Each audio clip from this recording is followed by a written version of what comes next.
Hey everybody, it's Party Elite. Welcome you back to our Warhammer 40K Rogue Trader Let's Play, where the entire planet of Kiava Gamma needs to be turned off and on again. My goodness, folks, the heresy here is so deep-seated, I feel as though nothing short of a hard reboot is going to actually help things. In just a moment's time, we're going to go ahead and investigate the situation with this dying tech priest, and after that, we'll go chasing after that extremely threatening-looking fabricator that we came across last session.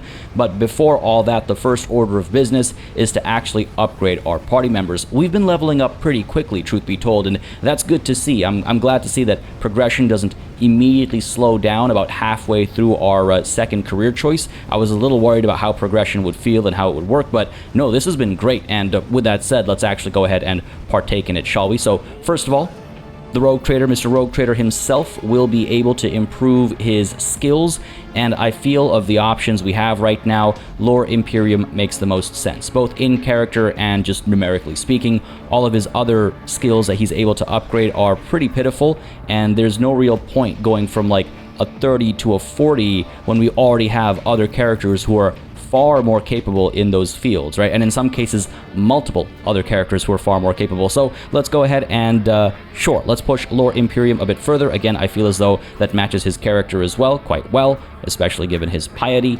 And yeah, let's accept that and move on to Heinrichs, who has been tremendously impressive ever since he's joined our primary task force over here. Definitely influenced how my playthrough of the final release of the game is actually going to go, I think, at least my first playthrough. Nonetheless, as a Vanguard, he's going to have access to a new ability, and here I think I'm going to chase after his psi rating upgrade. Every time you upgrade your psi rating, not only do you improve your existing psychic powers, depending on how their damage output or various functionalities are calculated. Many of them use the psi rating as a multiplier or modifier. But apart from that, upgrading your psi rating also gives you access to additional psychic powers, and I'm really curious to see what we have available beyond, Telekine Dome and Psychic Shriek or Enfeeble and Foreboding. Like, I'm sure there's more out there, and I'd love to see it. So, psi rating 3 for Heinrichs, and eventually, hopefully, we'll get the opportunity to actually, pick a new psychic ability. Let's go ahead and... Ooh, what happened here? Oh, right, I didn't actually hit accept. Keep forgetting that you have to do that. Abelard, let's take a look at you, buddy. As our veteran, you are... What's going on here? All I see is an accept button. Can I not choose something for him? I'm not sure what happened there, but something changed up over here. Oh, I think his level just went from 22 to 23. That might be bugged out, truth be told. And that's fine. Again, this is an alpha build, and it's a little unfortunate because I thought I had the opportunity to pick a new talent, and I was going to give Abelard access to where to go up close and personal, which would have had him dealing additional damage with ranged weapons as he was closing the gap to enemies, as he does for his epiphany. But no such luck. That's really strange. I think that might have bugged out. Let's go ahead and move on, I suppose. There's not much else we can do. To Argenta, who is also a veteran and is also unable to pick an upgrade. Okay, maybe veterans just have a dead zone. Well, is anything going to change? I'm going to keep an eye on this left-hand side as we hit accept over here. Yeah, the only thing that changed was the actual level. Weird. Okay. I don't know if that's working as intended, but both of our veterans were not able to acquire anything, which is extremely strange. Moving on to Cassia over here. As a strategist, we're going to go ahead and get you upgrading a skill as well. And I mean, I suppose over here we could push... what's Pascal's tech use? Oh my god, 95. There's no beating that. There's no beating that. So I guess we could over here push Lord Xenos. Oh, there's no beating that either.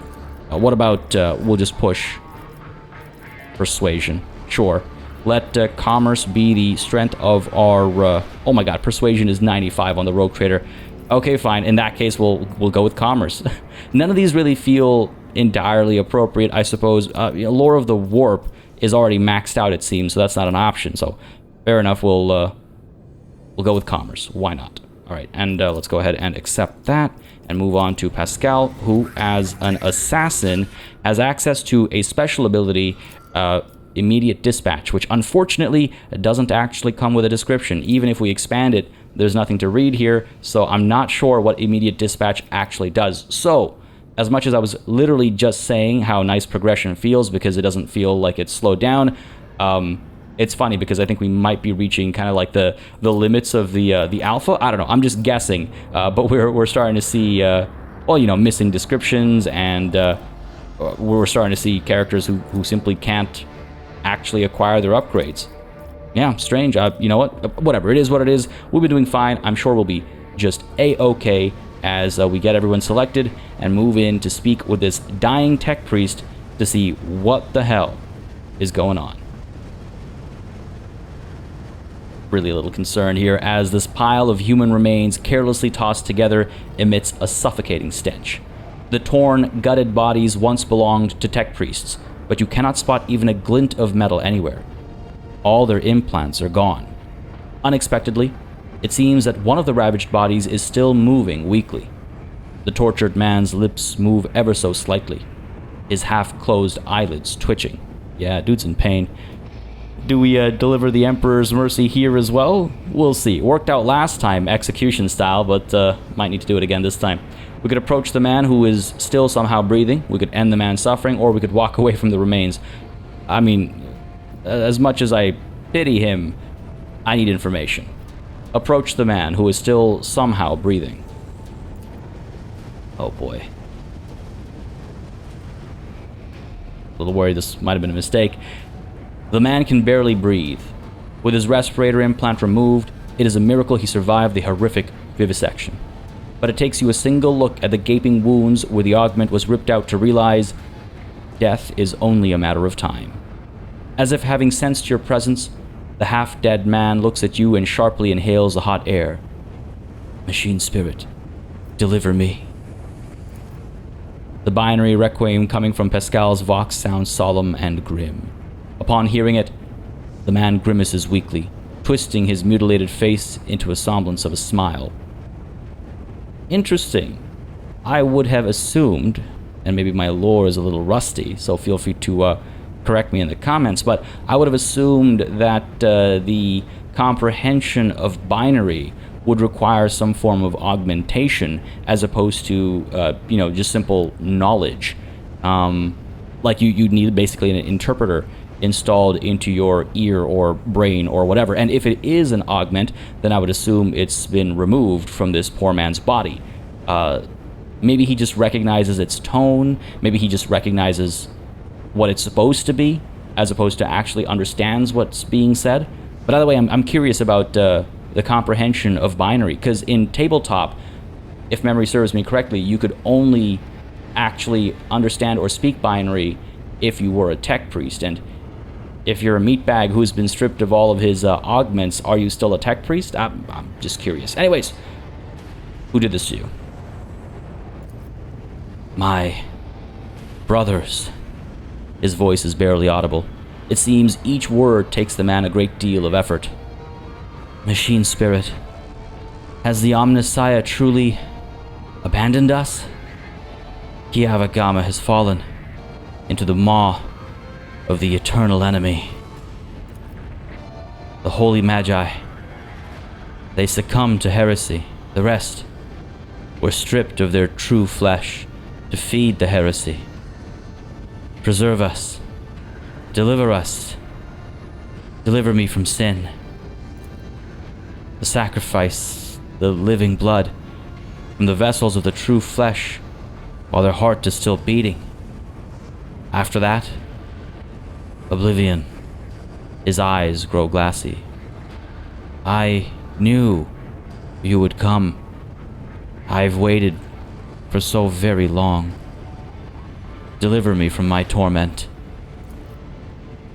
What a horrible fate, to be betrayed by one's own brethren.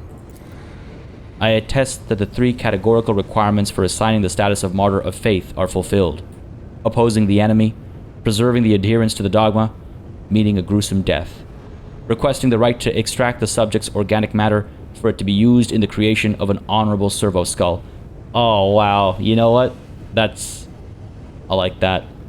3 categorical requirements for assigning the status of martyr. My goodness. I love it. I love it. I think we'll allow it, but for now, let's continue this conversation. The man, who is minutes from death, wheezes weakly. It's an honor. I'm thankful for the right to serve. Ooh, Alright, so we can either end the man's suffering ourselves, which sounds as if it's opposed to Pascal's request, so let's keep that in mind. We can try to persuade him. Steal your heart, servant of the Imperium. Your words will help me bring down those who have betrayed Kiava-Gama. Or we can try to delay the man's death by providing medical assistance. Oh man. That Medicaid check is pretty solid. A persuasion check over here. I mean, again, we're quite persuasive, but this guy is in a horrible state. I don't think he's gonna make it just because of a few flowery words, you know? Oh, geez, I wouldn't mind trying to delay the man's death, but Pascal's request seems to come from a place of knowledge, right? Like, it sounds as though this dying tech priest would rather be turned into a servo skull than to continue living in his current state. I mean, existence must be suffering right now for him, so with a heavy heart, I'm simply going to grant Pascal's request here, I think. Pascal, go for it. This man will live on in another form entirely. Oh god, here comes Pascal. Kind of ominous how he creeps in from off screen like that, but let's get it done. Ooh. Oh, I feel about that animation, Jesus. Leaning over the dying man, Pascal, in a decisive yet surprisingly respectful motion, cuts his throat. It takes him mere moments, using a long scalpel to release the cervical vertebrae from the hold of muscles and sinew, and cut the vertebrae, severing the head from the body. Let your service continue, Tech Brother. I think that was the right call there. I think it showed respect to Pascal. I think it showed respect to this man's sacrifice. And truth be told, I don't think he was in any state to be rescued or to provide us with any additional information. Let's end it there, though I will note that I kind of wish his head had come off. I mean, we know the game is capable of dismemberment, so it'd be nice to just have that little detail, because how can you make a servo skull without an actual skull, right? So just something to point out will be a nice little upgrade, a little bit of a nitpick, I suppose. But let's go ahead and get our tech use over here to investigate what's going on, I suppose. What is going on here? So that's a success. The device, now evidently being used to chop bodies into pieces, was once an ordinary cooling fan. Yeah, I like how repurposed everything looks around here. I've noticed that in a couple of places, and it's a very nice kind of approach. Let's go ahead and pick up the goods that are available over here, and then we'll interact with this cogitator to see if we can't get across, right? I assume we'll be able to make it across that way, though if memory serves me correctly, the heretic that was operating it just destroyed it before our combat commenced, right? So I'm curious how that's going to play out. Nonetheless, we have a trap over here. Let's go ahead and, whoa, trigger it. I unpaused before I gave a fresh order, and so they just walked right into it. Fair enough. I guess that's on me. What is this? That looks interactive, but like when I press tab, it highlights, but it doesn't give me a hand icon or anything, so I'm curious about that. Maybe it'll come in handy later, but let's keep moving. Pick up this loot, and then continue to explore whatever there is to explore. Pick up the melted charge. Thank you very much. And while we're doing this, it was pointed out to me that I might be able to do this. Oh my goodness, yes. Fantastic. So, again, folks, I do read through all of the comments. So if you have any suggestions, thoughts, opinions, or anything you'd like to share, drop them in the comments down below. They will get read, and they will get addressed in some way, shape, or form. So why I'm saying that is because this action here is a result of a comment from the previous episode's comment section. I was lamenting the fact that we have so much, you know, junk in our inventory that would be nice to pack as cargo, as opposed to just have clogging up our inventory. And it was pointed out that, hey, when we're looting a body, why don't we go ahead and transfer stuff from our inventory to the like the goods screen, and then click the pack as cargo button. Now, we don't yet know if it'll work because I haven't clicked the button yet, but this is a promising start. Let's go ahead and get rid of the explosive collars. Nah, it's good to have some on hand. Let's get rid of the extracted electu. I mean, again, I'm just not sure. Like, I imagine a lot of this stuff is just cargo for the purpose of sales, right? It's just common items. Yeah, sure. I'm holding on to these leaflets, I suppose, from Footfall for no real good reason, but we are getting rid of a bunch of the other junk that we've picked up. I'll hold on to the hand-carved idol of the Emperor, hold on to the explosive collars because I think that's funny, and you know what? Let's go ahead and put the monofilament grenades over here as well, and maybe for future consideration, I should make sure any of the gear that we have equipped isn't stuff that I want to get rid of as well. But we got a bunch of power swords I should investigate. We've got some signet rings. These are all stun grenades. I'm never going to use stun grenades. Let's be real. Let's go ahead and pop these on here as well. We'll get them all packed as cargo, and hopefully this trick will actually work. Excellent bit of lateral thinking there. Absolutely love it. And if it works, there's nothing like it. Let's get rid of this sniper rifle as well. We're never going to use it, right? So let's pop that over. No, no, no, not the book. Not the book. The sniper rifle. Alright, cool. What else have we got over here? Pack of reagents, which we should actually consider carrying around. Might actually come in handy. We got a needle pistol over here, which is largely useless. Look, I gotta do the whole, like, does it spark joy thing. Have I used it? Have I even thought about it over the last 30-odd hours? No, I should probably get rid of it. Like these auto pistols. Do I really need 4 auto pistols in my inventory? No, I don't even need 1. Do I need 3 binary transcripts? No, I can't read binary. We'll keep this data slate. What else have we got here? A couple of chain axes, which there was a bit of discussion with regards to if that's equipment typically used by the traders or not, and there were some interesting points raised on both sides of the conversation. We'll hold on to the chain axes for now. This armored body glove, useless, don't need that. What else? I think that's enough for the time being, maybe. Ooh, grants a bonus for determining the over-penetration factor with ranged weapons equal to the owner's ballistic skill bonus. I don't even remember when we got this. The Marauded Void Station. That might be worth assigning somewhere. I'm never going to use this knife. Let's pop that here. And let's go ahead and get rid of the las pistol and the hotshot las pistol as well. And you know what? We got 2 long lases. We might hold on to 1 if we ever do come across another sniper. Truth be told, I don't think we will. And let's go ahead and get rid of the machine right set as well. Cool. Ligature oil, no longer needed. And I guess I'll hold on to the needle pistol because it's fun. We don't need 2 plasma pistols. We'll hold on to the plasma gun. I don't know why. Just a sense of attachment to it because we've talked so much about it, I suppose. And this regular shotgun can go away as well, actually. Cool. That cleans things up a little bit. Could probably get rid of the depleted batteries. They're literally depleted batteries. And could also... I like these Voxes. A little worried about the Curse Whispering one, but they're cool.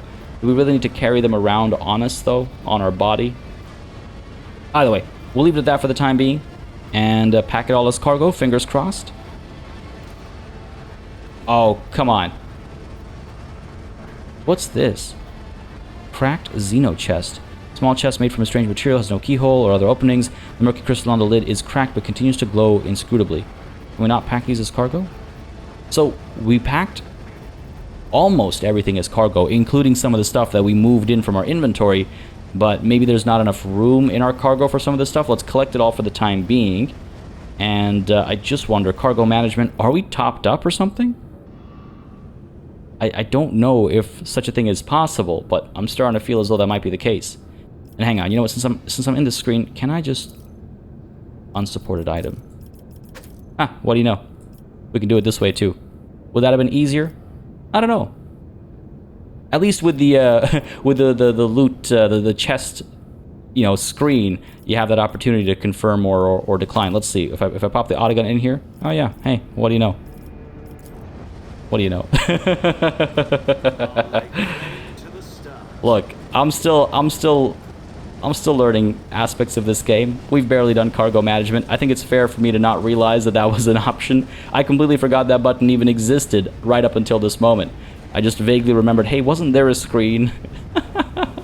Oh my goodness, killing myself right now. All right, let's go ahead and engage with this cogitator and hopefully bring this down. No. The broken panel of the cogitator is sparking. It's blind. Dark screens showing nothing. I did not read that sentence correctly. All right, we're good, we're good. So how do I get across over here? What do we have that we can interact with? Is there anything up over here? Go ahead and investigate. Oh, yes there is. Big old door and a bucket of paint. Interesting. Let's go for it. Use our tech use. Pascal, get in there. Unlock the door. And I fear what we're going to see behind these walls. Okay. I'm very much put on the back foot going through locked doors ever since that first void chip we investigated. You know what I'm talking about. I'm really concerned about how things will play out if that happens again. Oh, this is just loot. Guys, I don't need loot. Ooh, Melta Ultima. Okay, I stand corrected. I do need loot if it's going to be like this. Melta Ultima sounds pretty good. I'm going to go ahead and pick that up for Abelard. Separately, we've got additional medikits. I really should start using them in combat. Then we've got machine write sets and a binary transcript. All right, pack that stuff as cargo. And the machine write set, I can't pack as cargo. Interesting. What do we use you for? Either way, it is what it is. Let's go ahead and take a look at Abelard's inventory and make sure his Melta gun is in fact what we're comparing. Again, doing that little trick that allows us to highlight a different weapon set. I guess it's a bug that's stayed since the Pathfinder games, but nonetheless, we're going to compare his Melta gun to the Melta Ultima. Goes from 14 to 19 damage up to 18 to 23 damage, which is a huge upgrade. The rate of fire is the same, the range is the same, the max ammo is a little bit lower. That's fine. I don't think we've ever needed to reload the Melta gun because ultimately Abelard pops Melta shots and then closes the gap, right? So 3 shots with the Melta Ultima should be perfectly fine. This Melta weapon modified by Adeptus Mechanicus has increased firepower and range. Okay, now hang on a second. Is this an acceptable modification or is this an unacceptable modification? I don't actually know. Again, I mentioned this briefly last session, maybe 2 sessions ago. There are standard templates that are expected to be used when dealing with technology. Anything that deviates from those standard templates is considered to be tech heresy. So I don't know where the Melta Ultima sits with regards to its acceptability. I'm going to assume it's okay because it says it was modified by the Adeptus Mechanicus as opposed to, you know, by the cult of the whatever the hell. So let's go ahead and equip the Melta Ultima, and we'll keep the Melta gun to the side in case this turns out to be not so okay. Man, 18 to 23 damage. Where's the old Melta gun? Penetration of 8. So the penetration stays the same, but it's a lot more damage. It's a lot more damage. And the AoE impact looks to be the same number of tiles too. Good stuff. Excellent. All right. Back to our exploration here. Ooh, what is this? Are you the answer to my question? Perhaps. Something is howling within the metal frame, as if the machine spirits of this cogitator are lamenting some irreparable loss. All right, let's use Pascal's logic here to hack the cogitator systems. And let's fail. Your understanding of sacred technologies is not enough to get past the cogitator's loyal guardian, its machine spirit. No matter how hard you try to coerce it, the system remains impervious.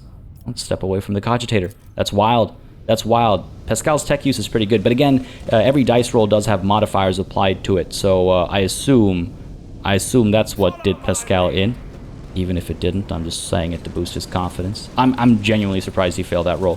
All right, let's keep exploring. Ah, what's behind door number 2? Here we go. Watch, it's just more loot and a dead end. Let's push through. All right, nothing so far. Oh my goodness, it is a dead end, isn't it? God damn it. And I've lost myself. There we go. All right, there is a cogitator here, though. There's some goods. None of these cogitators seem to be interactive. What do you have for me? Just more depleted batteries, litanies, and yeah, just cargo. Just cargo. Still curious as to those specific pieces of cargo that we cannot pack as cargo. Spotted a trap down over here. That's far enough away from us for the time being. Let's investigate this, and I have spotted a crack in the wall. So not so much of a dead end, or no, it just takes us over here. What?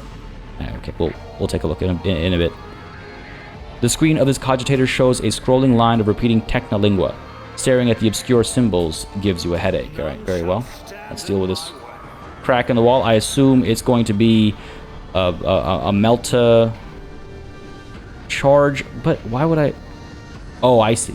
If I failed my tech use test, or if I didn't have a multi-key to get into this area the way that we did, then I could have used my demolition check instead. That's cool. I don't see that enough in this game, truth be told. I wish there was more of that. I wish there was more of that. And would you look at that?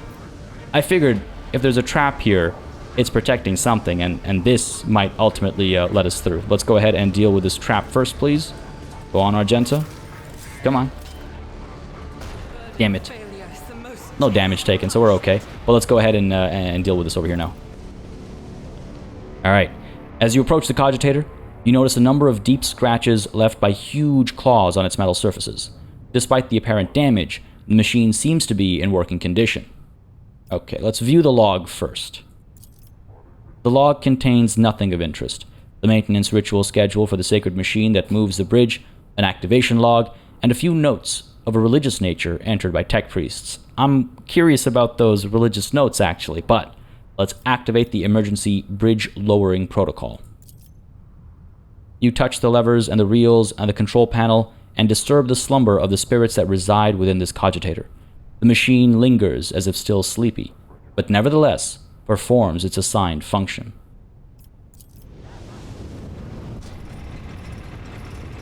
Alright, that wasn't too difficult, was it? The cogitator is silent, awaiting new commands. Step away.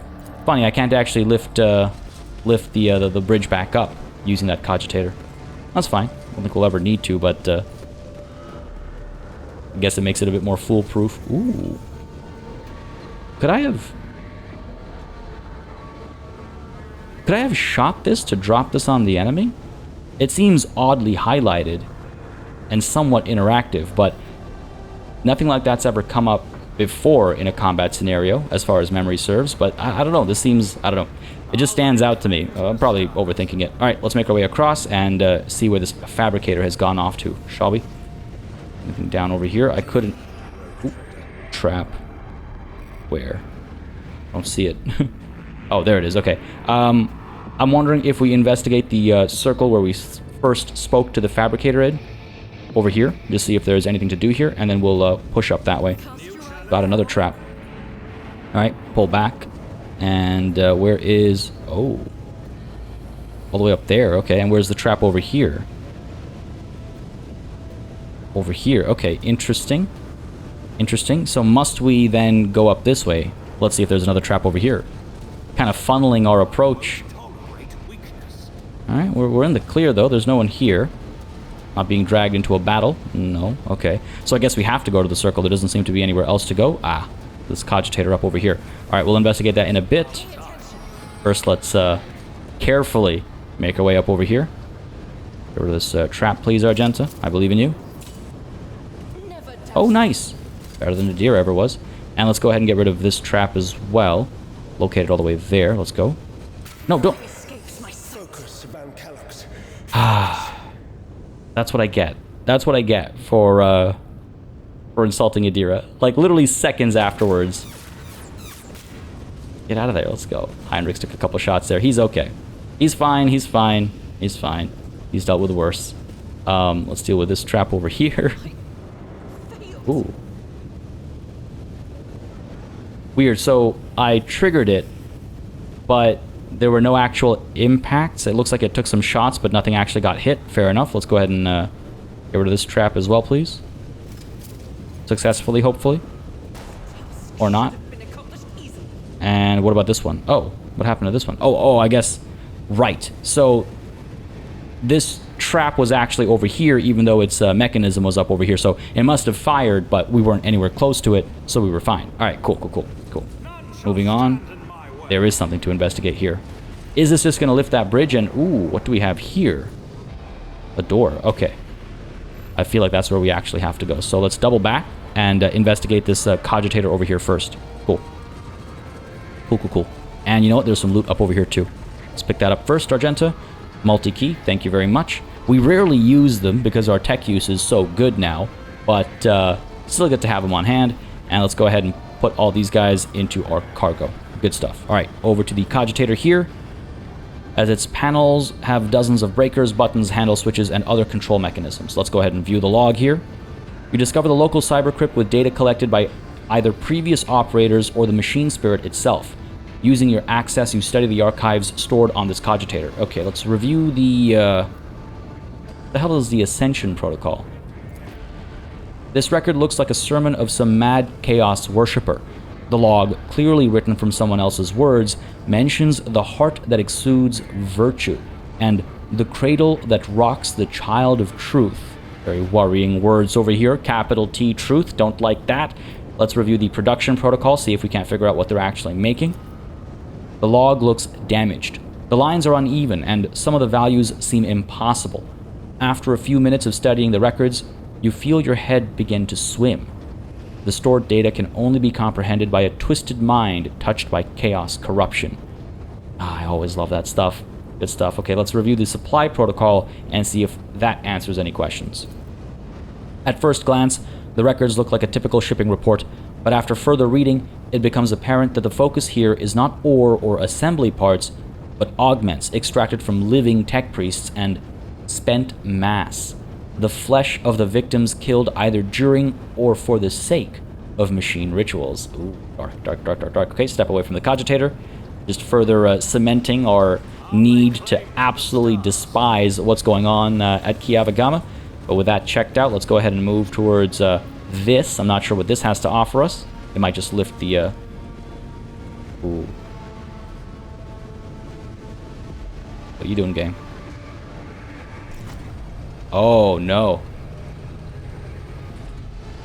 That's not what I had in mind. Oops. Ooh, hello. So there is stuff to explore over here. Oh, is that where they went? I can't remember now, because I'm pretty sure one of the first things they did was turn this thing around so that we couldn't approach them. And then they must have left down this way, right? Oh, man. All right, let's flip the switch again, though, to make sure our party can actually join us. Oh, we're going to wait for them to come all the way around? My goodness. Okay. I suppose that's one way to do things. They should have access, so it'll just be a moment. And I'm just not sure which way I should go first. I want to make sure I can explore everything before we cut ourselves off, I suppose. But I don't know... I don't know what the right direction actually is. Okay, they weren't able to join me. So let's go ahead and regroup up over here or something. We should be able to come up. That's just Abelard. Or is that everyone stacked together? Yeah, Abelard does not have mechadendrites. That's everyone stacked together. Okay, let's go ahead. Let's move together. And, damn, what seems to be the right direction? This looks like it's doubling back. Whereas this is a new area. Okay, let's go ahead and double back first, I guess, to see if there's any additional stuff to explore. I mean, this also looks like where we're supposed to go. Just look at this, right? Alright, let's see. The system accepts the access codes. The clanging of moving bolts indicates that the door has been unlocked. Let's open it. It's about time. Okay, that fade to black had me worried for a second there. So, there's definitely something going down here. Bunch of experimental mutants. Oh my goodness. Alright, okay. Couple cogitators to check out. I'm just taking a look around over here real quick. And we can't actually interact with these experimental mutants. Okay, so over to the cogitator over here first. The screen of this cogitator shows a scrolling line of repeating technolingua. Staring at the obscure symbols gives you a headache. All right, I assume it's going to be the same across the board over here. Yep, same thing here. I assume same thing up here. Can never be too thorough. But yeah, it's all the same. All right, good stuff. All also very purple. Okay, okay. Not a fan of any of this writing. Let's go right past these experimental mutants and... oh no. What do we have here? Numerous wires and pipes run to the filthy cages, which are filled with what looks like a conglomeration of human bodies. You cannot make out who is in the cage, but bright blue sparks flash intermittently in the darkness, while the mass of flesh twitches and shudders.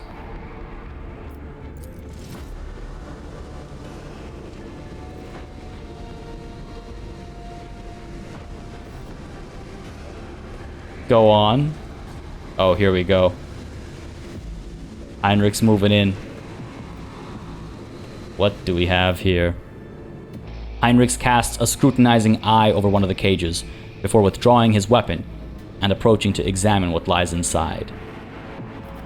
Careful, Heinrich. Look at it. Heinrich gestures towards the cage closest to you. Through the metal bars, you see it truly is a pile of human bodies, or something that used to be. The monstrously deformed bodies have fused together in places, while others were severed using saws and knives, leaving wounds seeping pus and slime, wounds that are agglutinating and sprouting tendons. Rods connected to wires that run to a nearby cogitator bristle across the flesh. One of the human heads turns to you.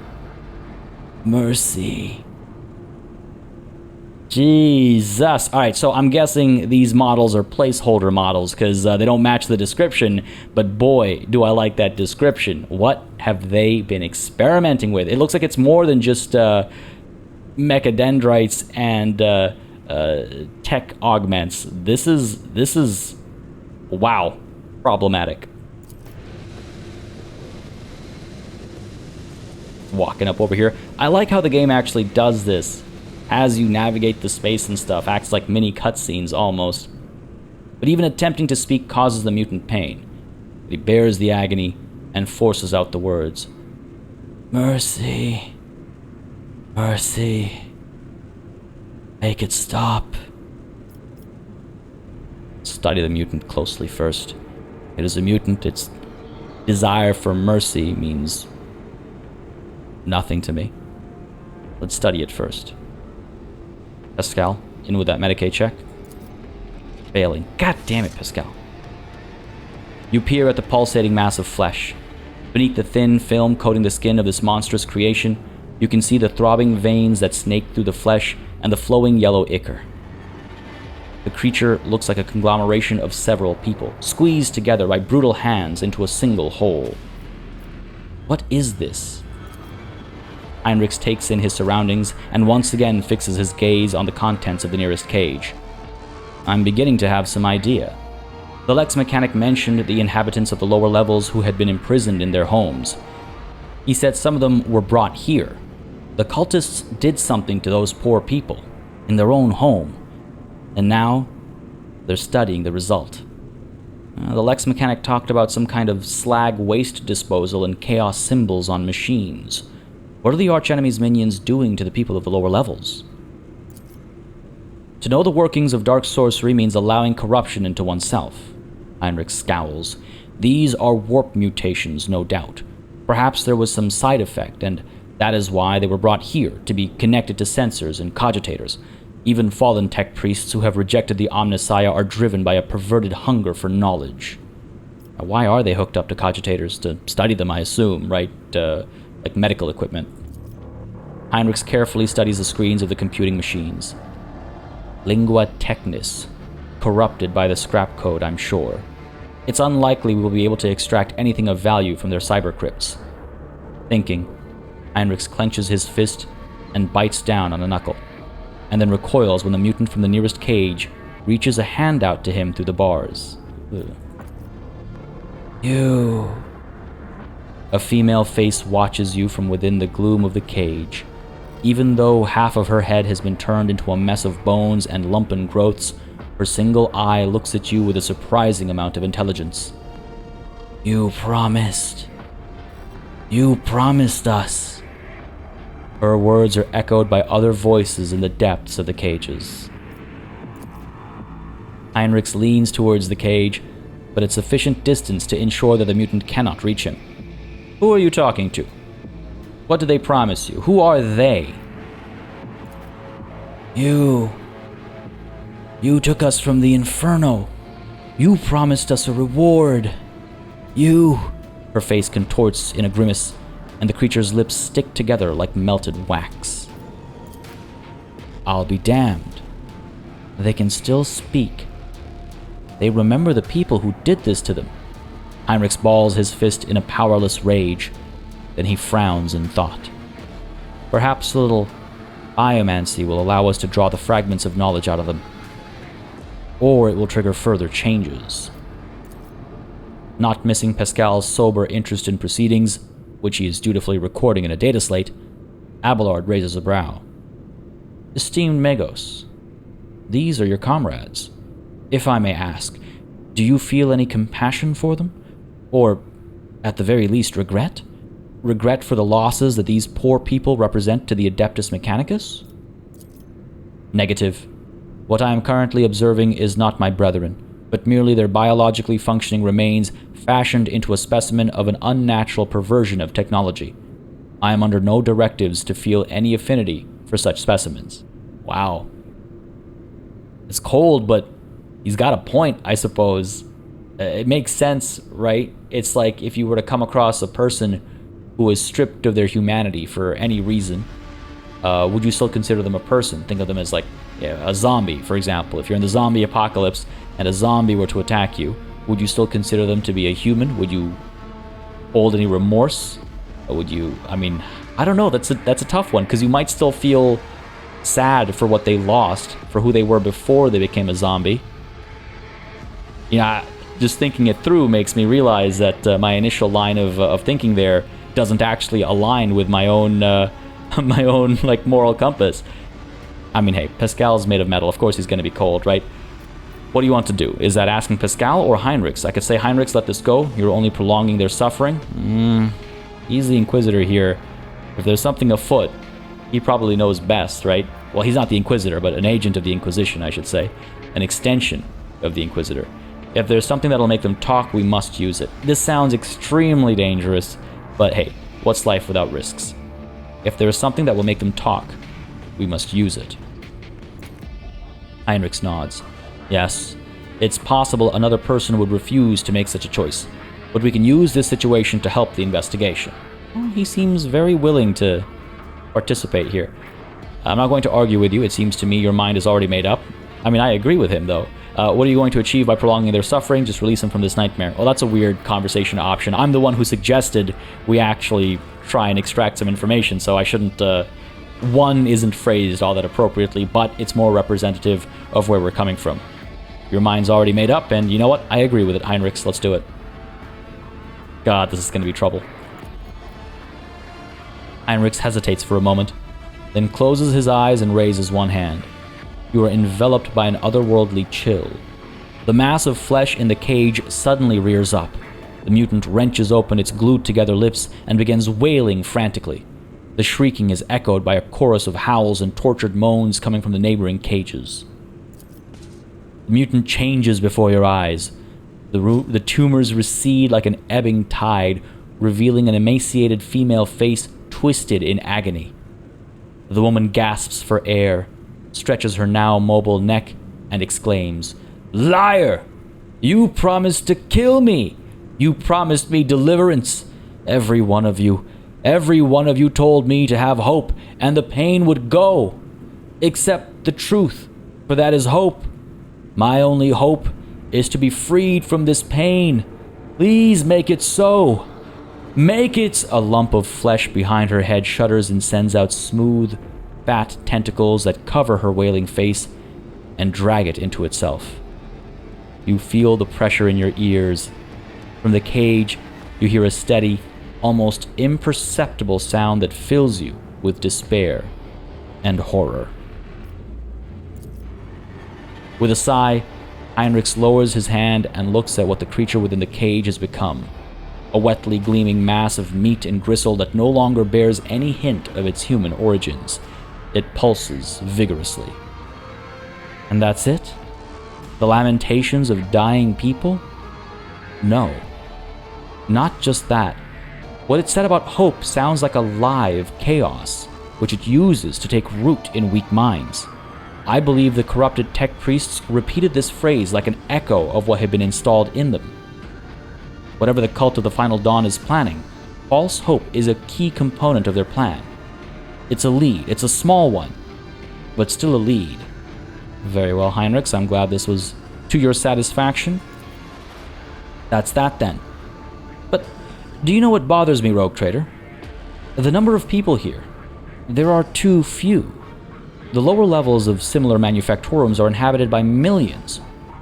What happened to the rest of them? Heinrich shakes his head. I know I won't like the answer. Let's go. We still haven't done what we came here to do. Yeah, I'm not so sure I like where these massive blobs of flesh are gonna take us. That's extremely concerning. I feel as though there's a massive, million-person merged mutant in our very near future. It might not be a million people, but that's a little concerning. And these guys are definitely like placeholder figures. They gotta be, right? Like that's why they're gray like this. At first I thought, oh, they're like intentionally gray, slightly kind of glowing looking models, but no. These are like actual like gray models, like placeholder models, I think, because yeah, the visuals don't match the description at all. Nonetheless, I guess that gives us a bit of an idea with regards to what to expect as we push through this door here. Oh man. We're not doubling back, actually. This is a whole new region. This is a whole new region, and I'm almost wondering if I should go through or if I should see if there's anything else to explore before we push deeper and deeper in this general direction. Let's go ahead and investigate these goods over here. Got a tome bound in human leather, excellent, and some desecrated litanies. Pack those as cargo, and you know what? Let's push through. What's the worst that could happen?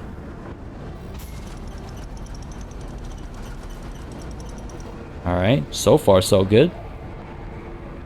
Oh. So we know there's battle waiting to happen over here. Corrupted tech priest, and yet another corrupted tech priest. Somebody over here. Swinging a sensor. Words failed me there for a moment. And carrying a book as well. So we know there's a threat there, almost certainly.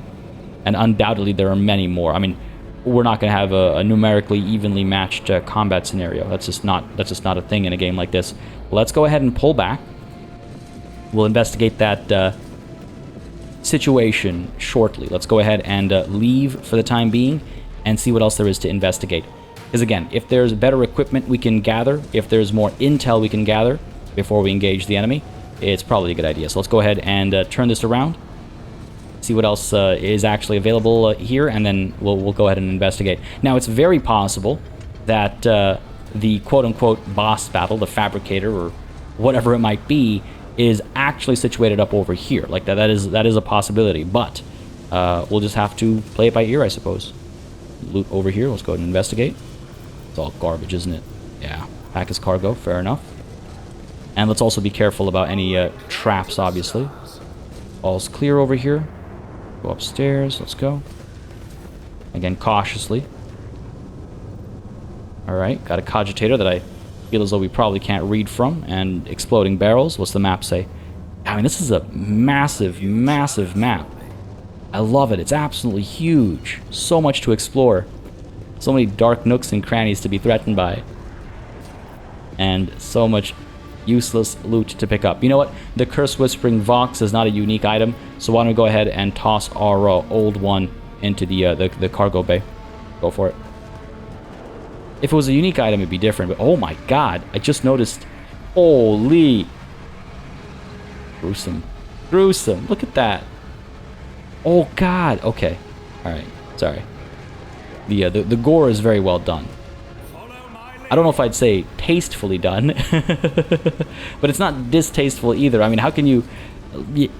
It's done right. It's acceptably done. I'm perfectly cool with how the gore looks and comes about. Ooh, that scared me, man. God damn. Where is this trap? Let's stay put. And let's try and disarm this trap. Oh, can I seriously not? See, this is where like a jump button or something would come in handy. We have, I guess, this angle. No, this is actually blocked off as well. Alright, so I guess we just walk through the trap and hope it doesn't actually hurt us. Okay, Abelard's on fire. Come on. Eat the damage, and then we'll go ahead and get the Medicaid checks coming through. 24 times 2 is 48, so he's above half HP, which means we should safely be able to use Medicaid training on Abelard. Heal him up. Let's go ahead and heal the Rogue Trader and Heinrichs up as well. There's no reason not to. Cool. Go ahead and investigate. Oh, I see. These little glowing things are what we would have removed had we successfully deactivated the trap. That's what it is. Okay, cool. Because again, there was the one earlier in this session that I was curious about. And that explains that. Alright, this cogitator looks as though it actually performs an action. And over here we have a tech use test. Let's check this out first. The cyber guard is asking for access codes you do not have. Very well. Might only gain those once we engage with the enemy. And then let's take a look at this tech use test over here with Pascal. Come on, buddy.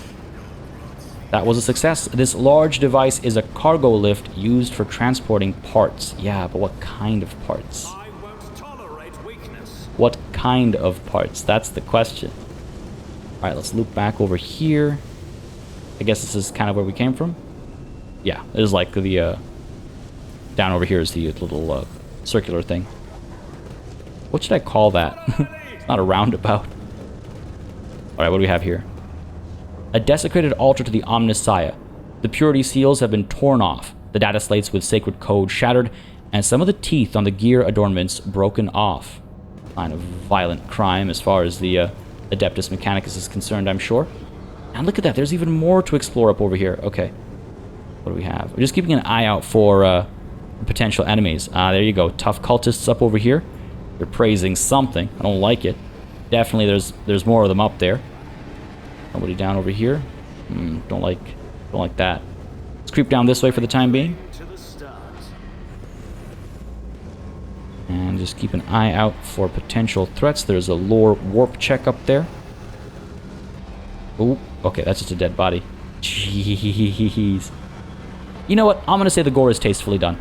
I take back my my uncertainty from earlier. I think it's quite nicely done, actually. All right, let's take a look at our inventory. Over to Pascal, because I do believe we have a book we can hand him, right? Accessories? No. Not armor. Notable? No, those are literally just notes.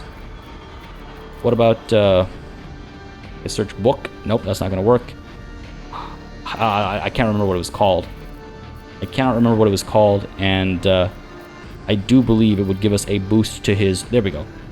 Bonus to lore warp tests. So let's get that in place of your combi tool. And let's take a look at this cogitator up over here. Yeah, let's go. Failed. Wow, are you for real? An eerie-looking makeshift structure adorned with revolting totems and symbols. The dim lighting makes it look like the ornate symbols move on their own. I cannot believe we failed that. What was the roll there? Wow. Are you for real? Are you for real right now? Where is 76 miles? Yeah, okay. You know what? I guess fair. A 66% chance of success isn't all that much. We'll stick with our current book in hand because I think it fits our current circumstances, and we'll slowly creep forward over here just to make sure that if there are any enemies, we can get the jump on them as opposed to vice versa. Looks like we might be clear down here. Keep creeping. Ooh. What do we have here? Corrupted rust stalkers. And we can kind of see over here. Is this not sure why we can see there, but a little concerned about these guys. They look concerning. They look extremely concerning.